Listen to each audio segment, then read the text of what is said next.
Hey guys, and welcome back to my channel, or if you're new, welcome to my channel. My name is Mackenzie, and today we're going to be digging into our first true crime story within the domestic abuse and violence mini-series that I have going on my channel right now. If you guys have not checked out the intro video for that, in that video I go over all the different signs of abuse, and I think it's really important to watch that before you start watching these videos, because throughout these videos I'm going to be pointing out where these different signs are happening during the stories. All the stories that I'll be telling in these videos are real stories coming from real people that they have entrusted with me. All names and locations will of course be changed to help protect the abused. For today, we're going to have the story of Mary and Brian, and they are going to be from Eugene, Oregon.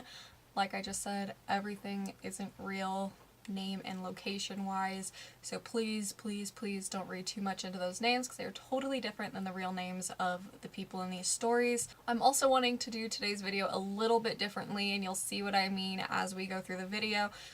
But if you guys are excited for this mini-series, make sure you guys go ahead and give the video a big thumbs up, and make sure you're subscribed and turn on the notifications so you will be notified when I post these videos, which is every Thursday at 5 p.m. and on Tuesdays and Saturdays at 5 p.m. I post beauty related things.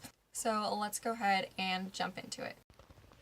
Hi, I'm Mary, and today I want to share my story with you guys, the story that has defined my life for too long.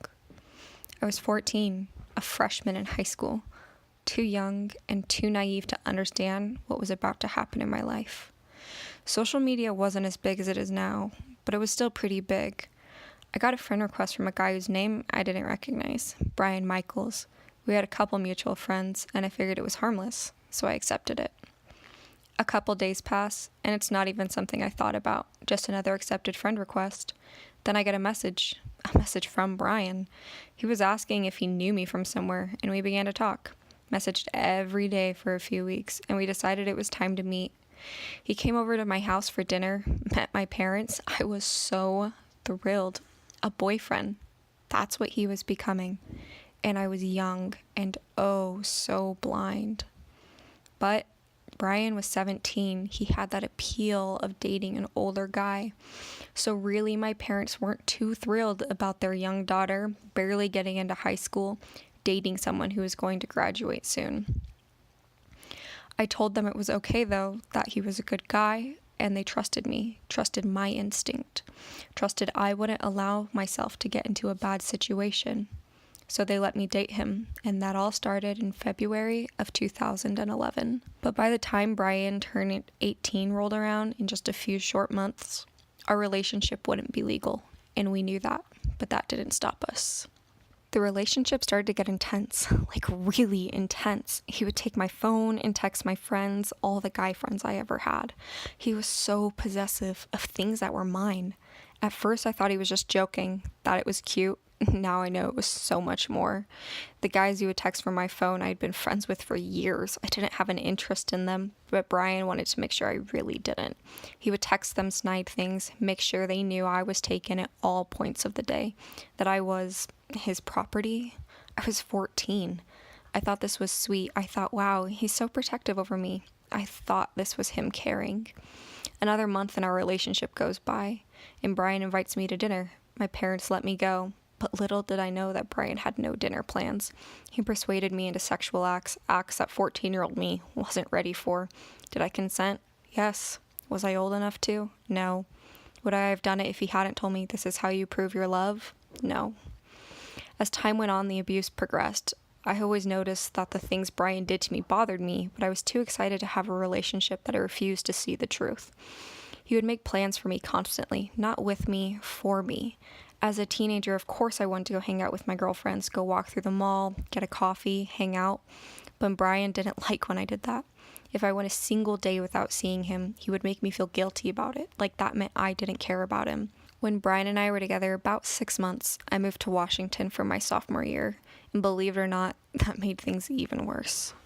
Brian was 18 now, and that meant he could come see me pretty much whenever he wanted to, which at first was fine, really cool even, only a few hours from Oregon really. Then prom came, and one of my really good friends asked me to go, not as a date, but as friends. Brian was too old to go anyway, he wouldn't have been allowed in, and for that, I got too much guilt, was shamed by him so much that I didn't even go to prom. He was now controlling me, sabotaging me, forcing me to miss important events in my life.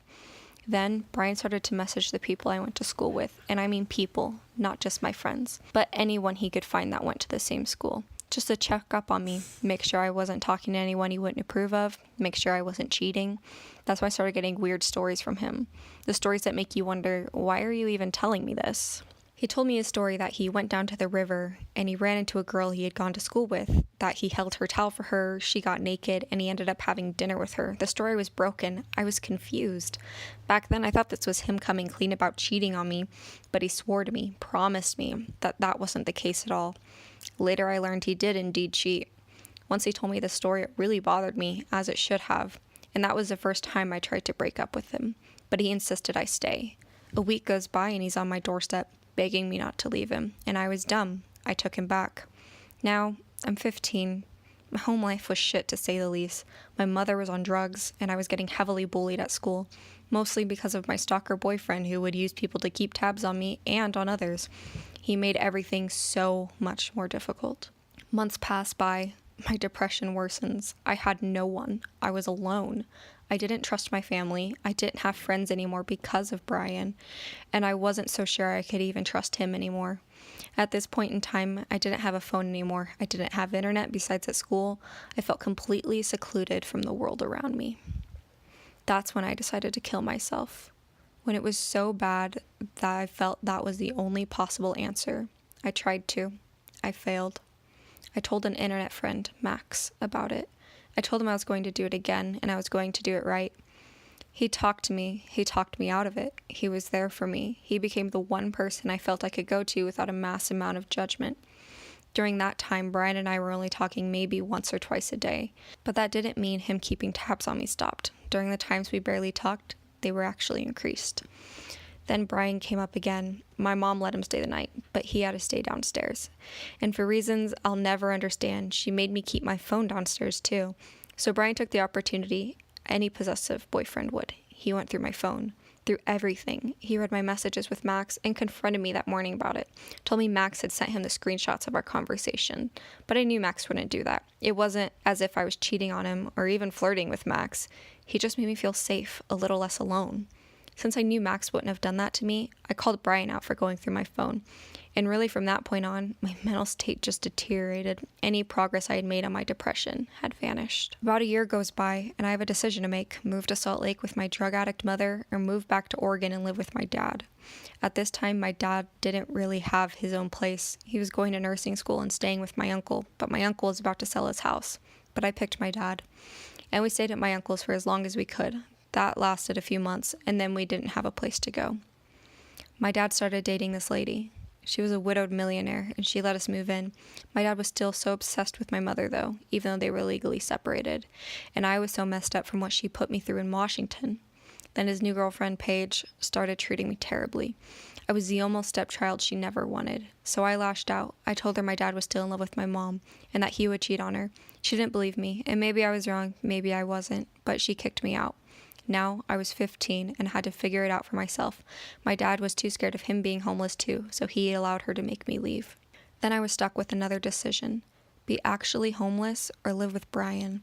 Brian had invited me to live with him and his family, and desperate times call for desperate measures. I said yes. Brian's family, though, is a bunch of meth heads and drug dealers, so I always felt so scared and so uncomfortable. Since I was forced to live with Brian now, he controlled every piece of me. He refused to get a job, so I had to work to provide for us, and almost all of my money went right back to him, since he gave me rides to work and would always take most of it for gas. It took about a year, and I had saved up as much as I possibly could, and I bought my first car, a rundown Jeep. I'm 17 now. I decided it was time to see my mom again. It had been so long, and well, she's my mom. So I went to Salt Lake, but when I came back, my Jeep was gone.